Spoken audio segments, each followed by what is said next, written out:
ঘনিষ্ঠ দৃশ্যের আগে প্রেমিকের সঙ্গে কথা বলে নেন এই নায়িকা। ওপার বাংলার প্রেক্ষাগৃহের মুক্তি সৃজিত মুখার্জির নতুন ছবি কিল বিল সোসাইটি।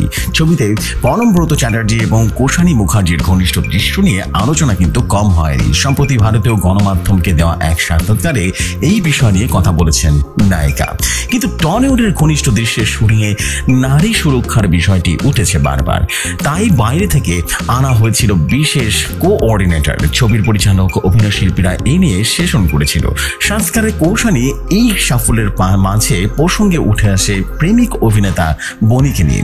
কৌশানী জানান, শুধু বনি নন, পরিবারের সবাই কৌশানীর পাশে রয়েছেন। এরপরে প্রসঙ্গ উঠে চুম্বন দেশের আগে বনির সঙ্গে আলোচনা করেছিলেন কিনা কৌশানী। উত্তরে নায়িকা বলেন, অবশ্যই সব স্বাস্থ্যকর বিষয়ে অবশ্যই এটা দরকার। আমার পার্টনারের মতামত খুবই গুরুত্বপূর্ণ, তবে শেষ পর্যন্ত সিদ্ধান্ত নিজেরই হয়। কাজের ক্ষেত্রে ওর যা বলার ও বলেছিল, আগে আমাদের সিদ্ধান্ত ছিল এরকম কোনো দৃশ্য আমরা কখনোই আর করব না।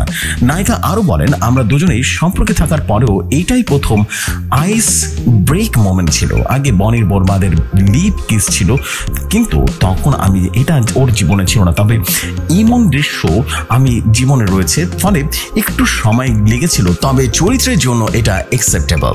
স্পষ্ট উত্তর ছিল এই অভিনেত্রী। এমনই সব নিত্য নতুন নিউজ পেতে রেডিও শহরের সাথে থাকুন।